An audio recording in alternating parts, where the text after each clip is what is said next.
नमस्कार, आप देख रहे हैं बिग डिबेट और आपके साथ मैं हूं महेंद्र विश्वकर्मा। राहुल गांधी के मध्य प्रदेश दौरे के बाद कांग्रेस नेता अब एक्टिव मोड में नजर आ रहे हैं। एक ओर जहां संगठन सृजन अभियान जारी है तो दूसरी ओर कांग्रेस के दिग्गज आदिवासियों के हक को लेकर भाजपा सरकार की घेराबंदी करने रोड मैप तैयार कर चुके हैं। नेता प्रतिपक्ष उमंग सिंघार, पूर्व केंद्रीय मंत्री अरुण यादव, पूर्व मंत्री कमलेश्वर पटेल ने संयुक्त प्रेस वार्ता कर मध्य प्रदेश सरकार, भाजपा और आरएसएस पर जमकर निशाना साधा है। कांग्रेस नेताओं ने न्याय नहीं मिलने पर आंदोलन की चेतावनी भी दी है। आदिवासियों के हितों को लेकर अब कांग्रेस और भाजपा आमने सामने आ गई है। बात है कि एसटी यानी अनुसूचित जनजाति को कैसे न्याय मिले, कैसे उनकी जंगल जमीन सुरक्षित रखे। आरोप सीधा है कांग्रेस का कि आदिवासियों को बेदखल किया जा रहा है जानबूझकर, और ये सब काम सरकार कर रही है, भाजपा कर रही है, सुनियोजित और प्रायोजित तरीके से कर रही है, और इसके मूल में छिपा है उद्योगपतियों या बड़े लोगों को ये प्रोत्साहन देना या उन्हें आदिवासियों की जमीन देना। तो पहले देखेंगे एक रिपोर्ट और उसके बाद इसी पर करेंगे चर्चा। आदिवासियों के हक पर सियासी तकरार, क्या आदिवासियों का हक मार रही सरकार? अनुसूचित जनजाति अधिकारों को लेकर जुबानी जंग जारी।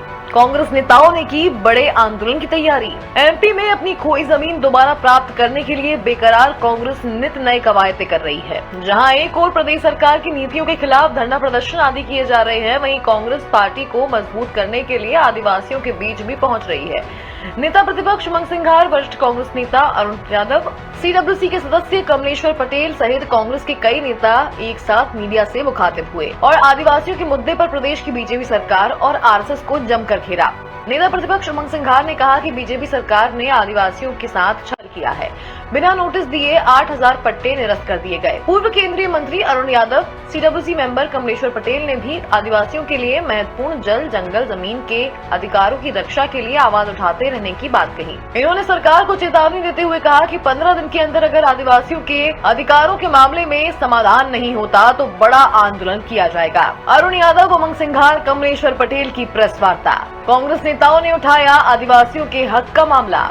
आदिवासियों को जबरन विस्थापित करना चाहती है सरकार। भाजपा आरएसएस गांव-गांव में जाकर अनुसूचित जनजाति को बांटने में लगी। 17 साल बाद भी वन पट्टों का अधिकार नहीं दे पा रही भाजपा। देश भर में 8 लाख से अधिक वन अधिकार दावे अभी लंबित। 6.5 लाख दावों में से 3 लाख से ज्यादा दावे कर दिए खारिज। अरुण यादव ने उठाया नेपानगर के आदिवासियों का मामला।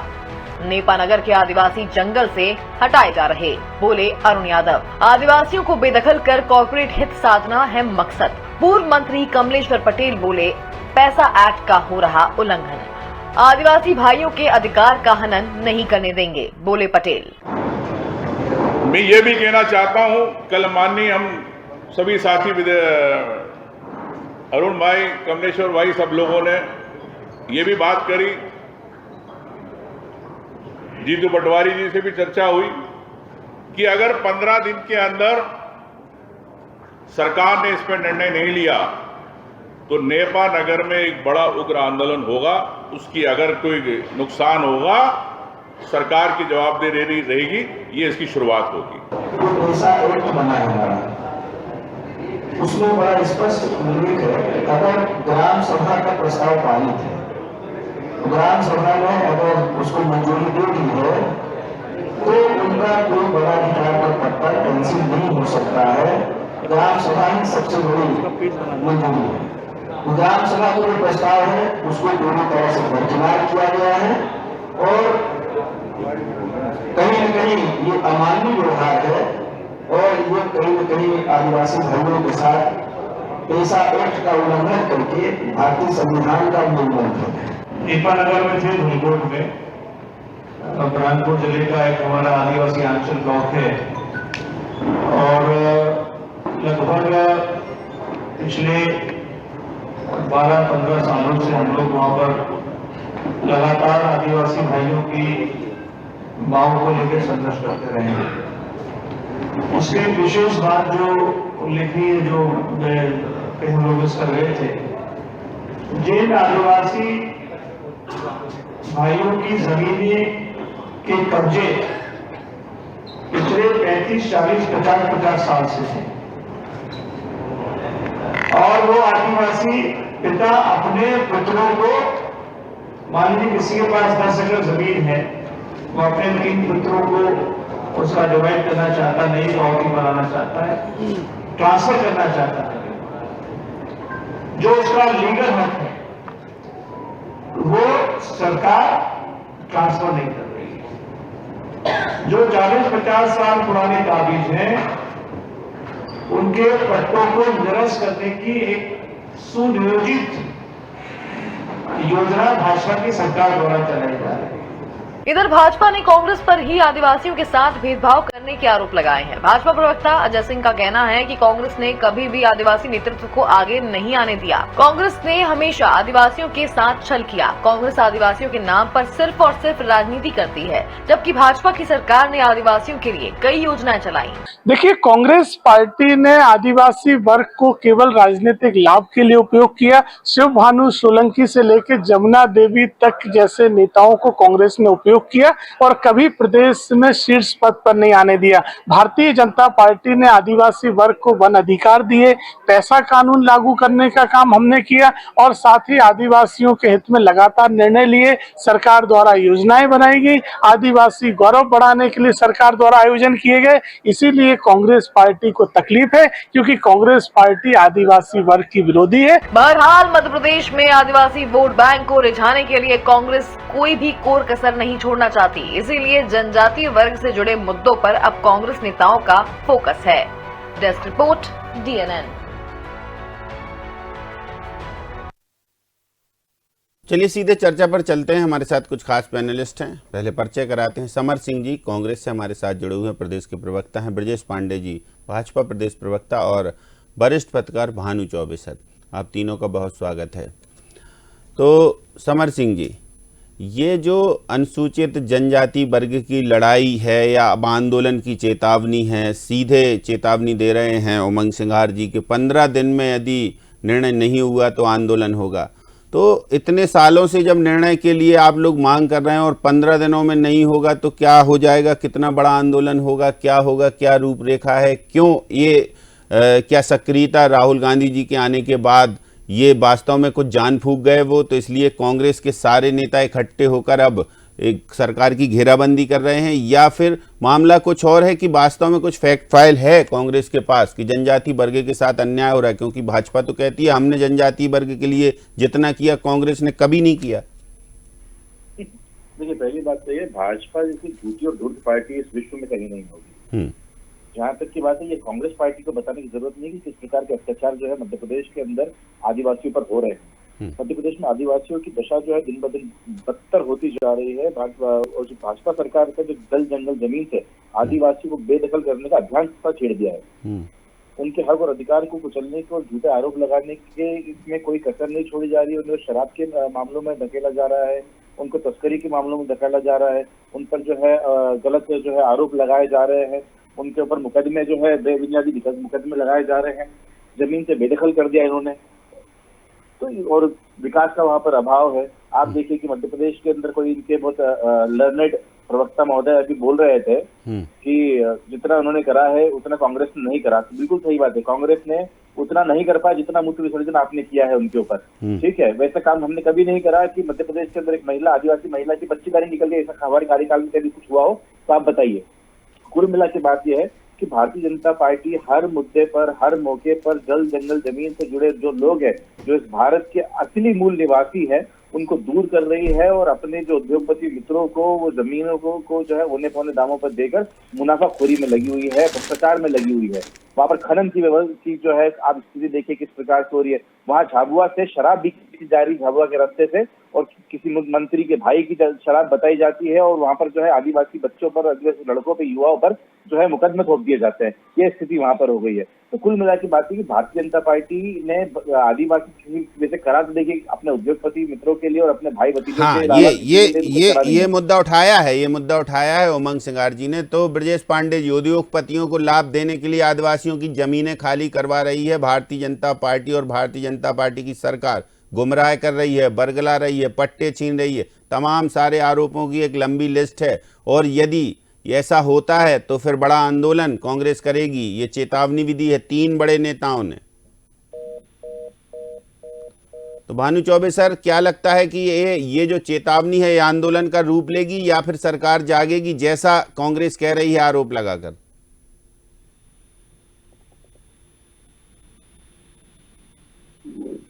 भानु चौबे जी,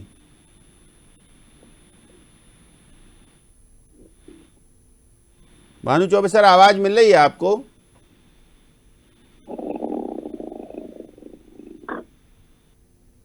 चलिए, ब्रजेश पांडे जी जुड़ गए हैं। ब्रजेश पांडे जी, आंदोलन की चेतावनी दी है कांग्रेस ने, क्यों अत्याचार हो रहा है जनजातीय वर्ग पर, क्यों उनके पट्टे छीने जा रहे हैं, क्यों उनके साथ पैसा एक्ट के तहत जो है गलत व्यवहार हो रहा है? देखिए महेंद्र जी, बड़ी स्पष्ट बात है। मैं भी कांग्रेस के प्रवक्ता मित्र को सुनता, शायद कांग्रेस पार्टी यह भूल जाती है, चाहे वो दिग्विजय सिंह का कार्यकाल रहा हो, चाहे वो मध्य प्रदेश के अंदर कमलनाथ का कार्यकाल, आदिवासियों के साथ सबसे ज्यादा अगर किसी ने शोषण करने का कार्य किया तो कांग्रेस पार्टी। कांग्रेस पार्टी को भारत के कॉन्स्टिट्यूशन में विश्वास नहीं। कांग्रेस पार्टी ने आदिवासियों को जो प्रावधान दिया है कॉन्स्टिट्यूशन के अंदर, उसका बैलेंस किया है। 5वीं 6वीं सूची लागू नहीं किया था अपने टाइम पे कमलनाथ जी ने, दिग्विजय सिंह ने। और आदिवासी समाज के कोल, कोरकू, मवासी जनजाति जो है, इनको ये हमेशा कहते थे कि हम इनको आगे बढ़ाएंगे, इनको सबको पीछे धकेलने का काम किया।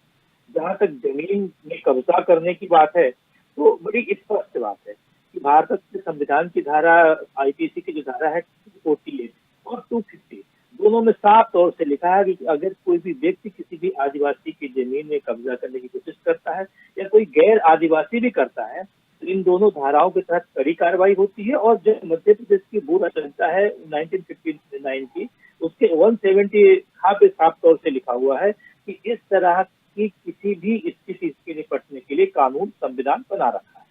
तो मैं समझता हूं कि जब अगर कोई ऐसी घटना हो, चाहे वो माननीय अरुण यादव जी जो कांग्रेस के पूर्व वो रह चुके हैं, प्रदेश अध्यक्ष रह चुके, केंद्रीय मंत्री रहे, जब इस तरह की बात करते हैं तो बड़ा हास्यास्पद लगता है। क्योंकि देखिए, आज मैंने इनकी पीसी देखी, अरुण यादव की, कमलेश्वर पटेल की और वो अपने उमंग सिंह जी, तीनों लोग जिस मुद्दे पे बात कर रहे हैं, शायद कहते ना कि आपन पूरी न देखे आंख के पर झाके, आप अपना नहीं देख रहे हो। आज नेपा नगर की जिस बात कर रहे हो, और जिस तरह से कमलेश्वर पटेल ने कहा कि पैसा एक्ट के तहत कांग्रेस जो है लागू करने का काम करेगी। अरे भाई, कमलनाथ के 18 महीने की सरकार में आपने पैसा एक्ट का एक पिटिशन किया हो तो बताइए आप।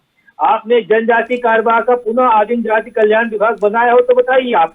आपने आदिवासियों की जनसंख्या के अनुरूप बजट का प्रावधान किया अपने टाइम में तो बताइए आप। और जो वहाँ गोड़ समाज है, गोड़ समाज के संरक्षण संवर्धन को लेकर के कांग्रेस जो बात कर रही थी कि मैं बैठते ही कमलनाथ जी कहते थे अकेडमी बना दूंगा, कहाँ गई थी आपकी अकेडमी? जो कुछ किया मध्य प्रदेश में भारतीय जनता पार्टी की सरकार ने किया, मध्य प्रदेश के यशस्वी मुख्यमंत्री मोहन यादव जी की सरकार कर रही है। चाहे आदिवासियों की लोक कला की बात हो, चाहे संगीत कला की बात हो, चाहे चित्रकला की बात हो, चाहे हस्तशिल्प की बात हो, उस क्षेत्र के लोगों को बढ़ाने का काम केवल अगर किसी ने किया मध्य प्रदेश में, तो मध्य प्रदेश की भारतीय जनता पार्टी की सरकार ने किया, शिवराज जी की सरकार ने किया। प्रधानमंत्री माननीय नरेंद्र मोदी जी के नेतृत्व में मध्य प्रदेश की सरकार आज भी आदिवासियों के मतलब जो भी किया वो सिर्फ और सिर्फ भारतीय जनता पार्टी की सरकार ने किया, उत्थान उन्नयन जनजाति वर्ग का। भानु चौबे सर, देखिए, अब कांग्रेस के 3 बड़े नेता ये चेता रहे हैं सरकार को और कई फैक्ट फाइल गिना रहे हैं, कई आरोप लगा रहे हैं। क्या सच्चाई है इन आरोपों में, या फिर राहुल गांधी जी के आने के बाद ये फैक्ट हैं? महेंद्र जी, मैं कुछ और भी बात कहना चाहता हूँ जी। देखिए, सर्वाधिक शासन इस देश पर कांग्रेस का रहा और लगातार भी रहा। ऐसा नहीं कि बीच बीच में रहा, लगातार भी रहा। और जो समस्याएं आज उठ रही हैं, उठाई जा रही हैं, वो कांग्रेस जो कर रही है, उनमें से बहुत सी ऐसी समस्याएं जो बरसों दशकों से चली आ रही हैं, और उनमें जो काम किया गया उसका नतीजा देखने को मिलता तो शायद आज वो समस्या नहीं होती। एक बात। दूसरी बात यह है कि कांग्रेस का मुद्दे उठाने का जो ताकत है वो मुझे कभी आजकल उठती नहीं दिखती, भारी नहीं दिखती। बड़ा बेजान सा एक आंदोलन या एक बड़ा बेजान सा एक आवाज आती है और बात खत्म हो जाती है। किसी विरोध में जो ध्यान होनी चाहिए, प्राण होने चाहिए, वो कांग्रेस में दिखाई सुनाई नहीं देते। तो यह तो एक रस्म अदायगी जैसा हो जाता है। आज आप आदिवासी का उठा रहे हैं, कल आप उपभोक्ता का उठाएंगे, परसों आप बिजली का उठाएंगे। अब बिजली कटौती इतनी हो रही है प्रदेश में, इंदौर में तो इस कदर हो रही है, कांग्रेस की आवाज कहीं सुनाई नहीं थी, और शायद आवाज सुनाई देगी तो लोग इफेक्टेड नहीं होंगे, मुझे मालूम है। तो ये क्या हो रहा है? आप जब तक यहाँ मजबूत नहीं आएंगे, आपके किसी मुद्दे का सुनने बहस करने का कोई अर्थ नहीं है। खैर, फिर भी कांग्रेस ने उठाया है, 3 बड़े नेता आए हैं। ये भी एक ताज्जुब की बात है कि मुद्दे के हिसाब से कॉम्बिनेशन मंच पे बदल जाता है। ये क्यों होता है ऐसा? पूरी पहली पंक्ति हमेशा सामने क्यों नहीं आती? अलग अलग कॉम्बिनेशन में नेता आते हैं, मुद्दे उठाते हैं। क्या एक पॉलिसी है तो ठीक है, हमें भी समझाइएगा कि इस पॉलिसी में होता है ऐसा। और अब ये देखिए, आदिवासी का मुद्दा है, बीजेपी में तमाम गंभीर आरोप आप कर सकते हैं, लेकिन क्या होगा? आप उसको चलाएंगे, आप आंदोलन चलाएंगे, कितने समय चलाएंगे? आप देखिए, वादा करिए और उसके लिए आप जागरण करिए, जन जागरण करिए, कुछ करिए। आप इस आंदोलन को बढ़ाइए, आप कुछ हासिल करिए, तब तो आपको इसका श्रेय मिलेगा, तब तो आप आदिवासियों में लोकप्रिय होंगे। वरना आपका क्या है, ये समुदाय की मंच से होती रहेगी। और नेपानगर की जहां तक बात है, आप अराजकता की चुनौती दे रहे हैं, चेतावनी दे रहे हैं कि जो नुकसान होगा वो आपकी जिम्मेदारी होगी। ये भाषा थोड़ा ही चला गया, इससे थोड़ी लोकप्रियता बनेगी आपकी। जो नुकसान होगा आपकी जिम्मेदारी होगी। ये तो आप हिंसा की चेतावनी दे रहे हैं, या नुकसान की चेतावनी कैसे दे रहे हैं आप? ये ठीक नहीं है। मुझे लगता है कि कांग्रेस को अपने आंदोलन को, विरोध को, मुद्दे उठाने के जो तरीके हैं, जो आंदोलन चलाने के तरीके हैं, उस पर बैठ के पहले विचार करना चाहिए कि हम किस तरह इसका कोई ट्रेनिंग, इसका कोई कैंप, इसके कोई शिविर करने चाहिए, कोई पचमढ़ी शिविर करना चाहिए, जिसमें नेताओं को तैयार करें कि हमें आंदोलन चलाना है और लंबे समय तक चलाना। जी ठीक है। समर सिंह जी, तो सुना आपने, भानु चौबे सर ने वो पूरी प्रेस कॉन्फ्रेंस देखी और सुनी। ये जो मुद्दे उठाने में है, ये पार्टी एक मत एक राय क्यों नहीं होती है? कि अब ये पार्टी की स्ट्रेटेजी है कि अलग अलग जगह पर अलग अलग नेता अलग अलग मुद्दे उठाकर सरकार को घेरेंगे? ये रणनीति के तहत काम हो रहा, या फिर?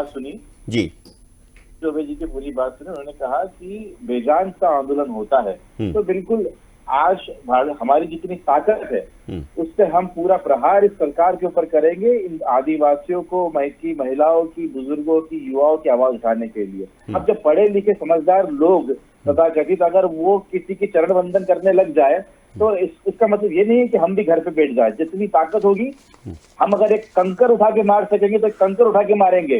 हम आपके जैसे दूसरे लोगों के बुलडोजर का इंतजार नहीं करेंगे, ये हमारी ताकत है। क्योंकि शुरू से हमने ये करा है। जो अगर आप आजादी के आंदोलन से भी देख लीजिए, तो हमारे पास संसाधन नहीं हुआ करते थे क्रांतिकारियों के पास में, उसके बाद भी हमने लड़ाई लड़ी। तो हम आपके जैसे इस बात को बैठकर इंतजार कर ले कि जो प्रदेश के नेता मंत्री है वो शराब माफिया, खनन माफिया बन रहे हैं, भ्रष्टाचार के अंदर लिप्त है, आदिवासियों की जमीन लूटी जा रही है, महिलाओं की अस्मत लूटी जा रही है, कुपोषण मध्य प्रदेश 5वें स्थान पर आ गया है। लेकिन तथाकथित पढ़े लिखे समझदार जो वर्डिक्ट आ रहे हैं लोगों के, उससे हमको दुख होता है।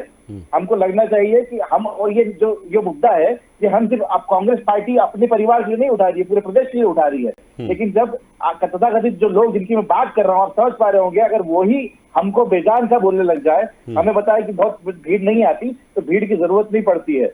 आपने चीन का उदाहरण देखा होगा, चीन के, माफ कीजिए, कोरिया का एक उदाहरण देखा होगा। वहां पर एक टैंक के सामने घर पे सब्जी लेने वाले आदमी की जो तस्वीर बहुत वायरल हुई थी। आवाज उठाने के लिए एक आदमी काफी होता है, अन्याय के खिलाफ आवाज उठाना मुश्किल है। और कहीं पर बैठकर किसी पार्टी का चरण वंदन करना, किसी नेता की चरण वंदन करना बहुत आसान है। और हमें जितनी ताकत होगी उतनी ताकत से हम आवाज उठाएंगे और व्यवस्था को बदलने के लिए भरपूर कोशिश करेंगे। नहीं, ठीक है, आपने कहा आवाज उठाएंगे। चलिए, आवाज उठाने के लिए एक राय होना, एक मत होना, या फिर प्रदेश से जो आवाज गूंजेगी वो जमीन तक जाएगी, या ऐसा है कि भाई अलग अलग नेता अलग अलग आवाज उठाएंगे? फिर आवाज कैसे सुनी जाएगी? सामूहिक प्रयास और एक एकल प्रयास में अंतर होता है, ये कह रहे हैं भानु चौबे सर शायद।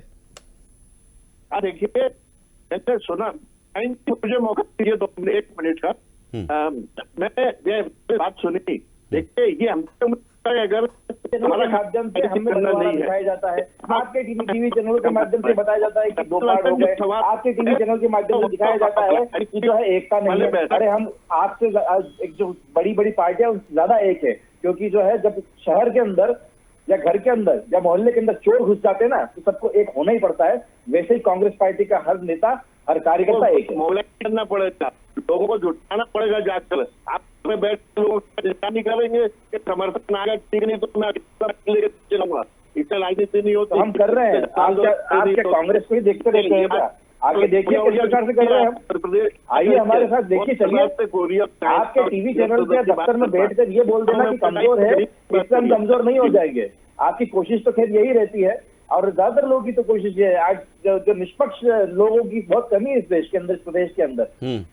आप ही के नेता कहते हैं कि कांग्रेस में बीजेपी वाले कांग्रेसी हैं, वही कमजोर कर रहे हैं। अब आप कहते हैं बाकी बाहर के लोग कमजोर। आप पहले अंदर खाने से तो अभी सफाई कर लीजिए सृजन अभियान के तहत, फिर अपन बात करेंगे। मेरी बात सुनिए मित्र, जो ये जो है अपवाद हर जगह है, अपवाद हर जगह है। कुछ लोग जो है अंग्रेजों से लड़ाई के समय जो है उससे मिले हुए थे। हाँ, तो अब जीतू पटवारी बोल गए ना, अभी हाल ही में जीतू पटवारी जी ने बोल दिया सब बदल डालेंगे। अब पुरानी कांग्रेस बदल जाएगी, नई कांग्रेस आ जाएगी, फिर शायद आप उत्साह से उमंग से आगे आएंगे। अपवाद सभी जगह पर है, और अगर ऐसे कोई गद्दार है उनको ढूंढा जा रहा है। हमें उस प्रकार के लोग चाहिए जो देश का, प्रदेश का भला करने के अंदर अपना सर्वस्व समर्पण करने की इच्छा रखते हो, और इस स्थिति को बदलने की इच्छा रखते हो जहां पर एक बच्चा जो है इस देश के अंदर, एक 26 साल का लड़का सिर्फ इसलिए ना मर जाए कि डायलिसिस के दौरान जो है लाइट चली जाती है और जनरेटर में डालने के लिए डीजल तक नहीं होता आपके पास में।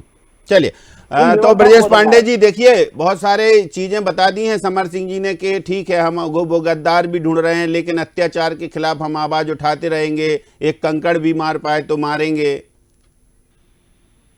देखिए भाई साहब, बहुत स्पष्ट बात, समर सिंह जी अपने पार्टी का संकल्प अपने पार्टी की बात कर रहे हैं, लेकिन इस तरह से आदरणीय भानु चौबे जी मध्य प्रदेश के वरिष्ठ पत्रकार ने बात किया, इस बड़े साल का भी तथ्यों से बात किया।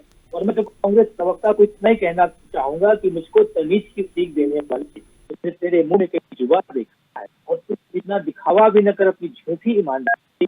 मैंने कुछ कहने से पहले तेरे गिराव में झांक कर भी देखा है, तो इसलिए तेरे काबिल को समझना चाहिए। आज मैं आपको कहना चाह रहा हूँ, पॉइंट नंबर 1, कमलनाथ जी ने मध्य प्रदेश के अंदर घोषणा किया कि आदिवासी समाज के घुमक्कड़ अर्धघुमक्कड़ जाति के पुनर्वास की योजना बनाएंगे।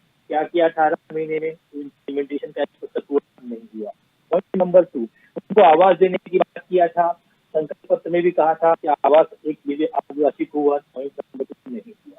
पॉइंट नंबर 3, राशन कार्ड की सुविधा प्रदान करने की बात किया था, वो भी हुआ।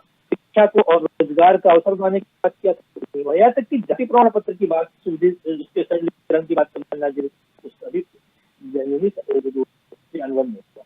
मैं कहना चाह रहा हूँ कि आज जब भारत का संविधान जिसकी धारा है, धारा 170 देख लीजिए, आप उससे कहती है कि आदिवासी समाज को उत्तरोत्तर शिक्षा देने के लिए जिसकी भी सरकार हो, हमेशा कुछ संकल्प है।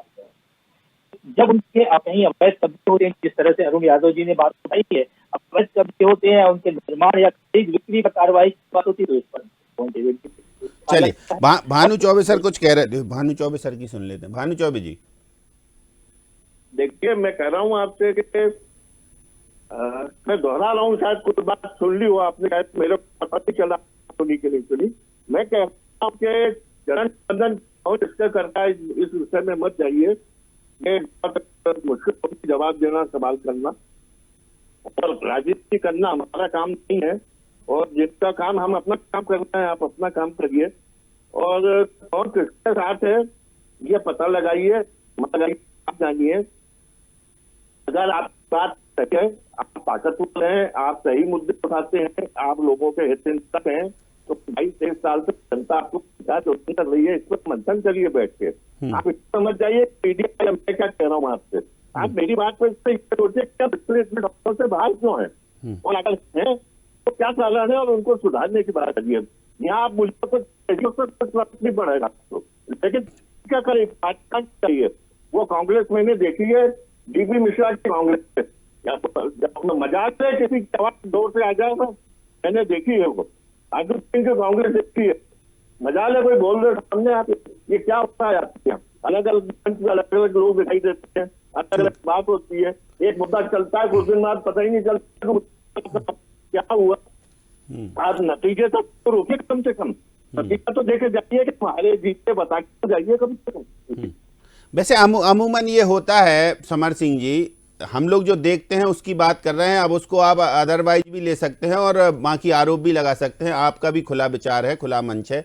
लेकिन जब कोई जैसे किसी वर्ग से, जनजाति वर्ग से रिलेटेड कोई प्रेस कॉन्फ्रेंस होती है तो उसमें जनजाति वर्ग के काफ़ी प्रमुख नेता, हालांकि देखिए उमंग सिंगार जी हैं तो उस पर बहुत ज़्यादा कमेंट नहीं कर सकते, लेकिन एक सामूहिक यदि ये बात हो उसमें सभी बड़े नेता बैठे तो शायद इसका इफेक्ट ज़्यादा हो, या फिर ये क्षेत्रीयता का मामला है?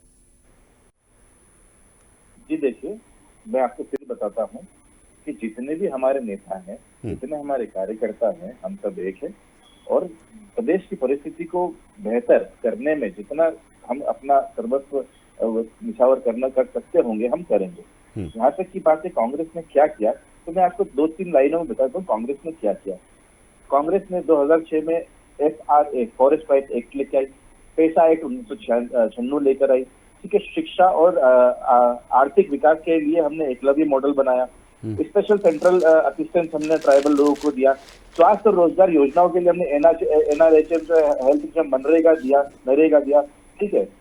तो बहुत सारी चीजें ऐसी है। और राजनीतिक प्रतिनिधित्व, आज जो ये आदिवासियों के पीछे घूमते हैं ना भारतीय जनता पार्टी के लोग, ये भी इसलिए घूमते हैं कि कांग्रेस पार्टी ने जो राजनीतिक प्रतिनिधित्व जो दिया है उन्हें, ये उसका कारण है। तो ये हमको बताने की जरूरत नहीं है कि हमने इस देश के लिए, यहाँ के लोगों के लिए, यहाँ के आदिवासियों के लिए, यहाँ के दलितों के लिए क्या किया। विश्वास मानिए अगर हमारे जगह कांग्रेस से, सुन लीजिए एक लाइन आखिरी है कि अगर विश्वास मानिए अगर कांग्रेस पार्टी की जगह भारतीय जनता पार्टी, RSS और जनसंघ जैसे कुछ संस्थाएं होती, हाँ, ये सवाल तो छूट ही आपने याद दिला दिया। संविधान की जगह ये संविधान की जगह ये मनुष्य से चलने वाला देश होता। चलिए, और दलितों के लिए और आदिवासियों के लिए कोई जगह नहीं होती इस देश में। RSS पर भी सवाल उठा दिए हैं ब्रजेश पांडे जी। देखिए, मैं समर सिंह की बुद्धि पे तरस आता है, शायद वो राष्ट्रीय स्वयं संघ के बारे में जानते नहीं है, देश का सबसे बड़ा सांस्कृतिक संगठन और जो समाज के मुख्य धारा को लेकर चलता है। मैं आपसे कहना चाह रहा हूँ कि आप अगर जिस तरह से अरुण यादव जी ने प्रेस कॉन्फ्रेंस करके कहा है और कमलेश्वर पटेल ने कहा है, उसके लिए आदिवासी भूमि हस्तांतरण के लिए SAR कोर्ट होता है और उसके लिए विनय पदाधिकारी नियुक्त किया जाता है। हमारी सरकार ने जो काम किया इसको पता होना चाहिए। हमने आस्था केंद्रों को संरक्षित किया, हमने कला संस्कृति को आदिवासी समाज को संरक्षित किया, हमने बाजरा, भेड़िया, कंजर और पार्टी जातियों को समाज की मुख्य धारा में जोड़ने का कार्य किया, हमने अनुसूचित जाति वित्त विकास निगम से कर्ज माफ किया, हमने सरकारी खरीदी में 30% का प्रावधान किया, हमने तीर्थ दर्शन योजना में अनुसूचित जाति वर्ग से जुड़े ऐतिहासिक स्थलों को जोड़ा। और सबसे बड़ी बात है, देश के सच्चे प्रधानमंत्री जी से लेकर मध्य प्रदेश के अंदर मनमोहन यादव जी की सरकार आदिवासियों को उनकी परंपरागत जमीन पर रहने और खेती करने का अधिकार प्रदान की है। हमारे प्रदेश के आदिवासी समाज के लोग अगर किसी तरह के उनके ऊपर गैर आदिवासी, तो चलिए अब तो देखिए 15 दिन का अल्टीमेटम मिल गया है सरकार को। अब 15 दिन के अल्टीमेटम में यदि वो व्यवस्थाएं जो सवाल उठे हैं वो सुधरते हैं तो ठीक, नहीं तो फिर कांग्रेस अब आंदोलन की राह पकड़ेगी या फिर कुछ एक और नई प्रेस कॉन्फ्रेंस होंगी, ये तो वक्त बताएगा। बहरहाल बहुत शुक्रिया समर जी, बहुत शुक्रिया ब्रजेश जी और बहुत शुक्रिया भानु चौबे सर हमारे साथ जुड़ने के लिए। तो देखिए आगे देखते हैं होता है क्या। हालांकि कांग्रेस के ये 3 नेता एक मंच पर दिखे तो सबको थोड़ा सा हैरानी हुई, लेकिन जब उन्होंने मुद्दे उठाए तो मुद्दे उठाने के साथ अब टाइम लिमिट भी तय कर दी गई। हालांकि देखिए इस बीच उमंग सिंगार ने एक चेतावनी भी दी है कि यदि इस आंदोलन में नुकसान होता है तो फिर उसकी जिम्मेदारी किसकी होगी, ये सरकार तय कर ले। देखते हैं क्या होता है क्या नहीं होता है, हमारी नजरें रहेंगी, आपको भी बताएंगे। फिलहाल बिग डिबेट में इतना ही, मुझे दीजिए इजाजत, नमस्कार।